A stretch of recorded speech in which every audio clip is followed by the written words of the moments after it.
Once it was a quiet evening in the lecture hall, the golden hues of the setting sun casting long shadows across the room. The students sat in their seats, notebooks open, expecting another routine lesson from their professor, a man known not just for his knowledge but for the wisdom he wove into his teachings. That evening, however, the professor walked into the room without any books, charts, or notes. Instead, he carried a simple glass of water, half full.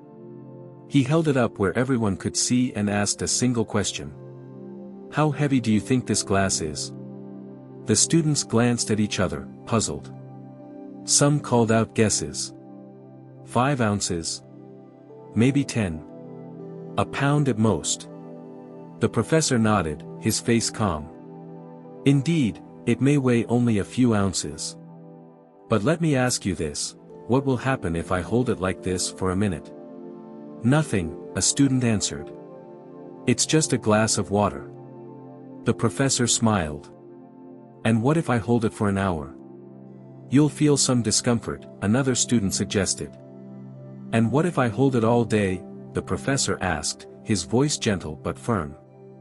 The students began murmuring among themselves.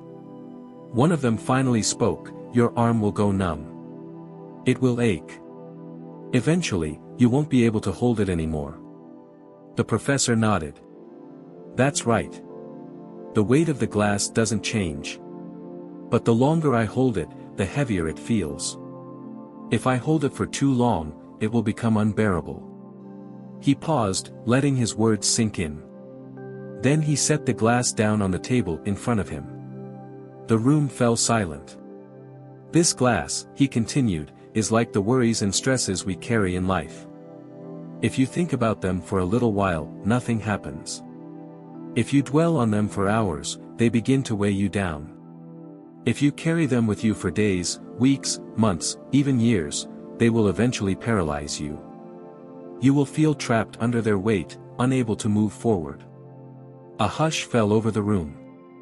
The students listened, their minds turning inward, reflecting on the burdens they carried, fears of failure, regrets of the past, uncertainties of the future. The professor's voice was soft yet powerful as he delivered the final lesson. "The key to peace, to clarity, is simple: learn to put the glass down. Let go of the weight that no longer serves you. Some worries are necessary for a moment, but none are meant to be carried forever." He looked around the room, meeting the eyes of his students one by one. "So tonight, when you go home, ask yourself, what glass am I still holding? And is it time to set it down?" The class ended not with applause but with thoughtful silence. And as the students left the room, many of them realized, perhaps for the first time, that wisdom is not always about carrying more, but about knowing when to let go.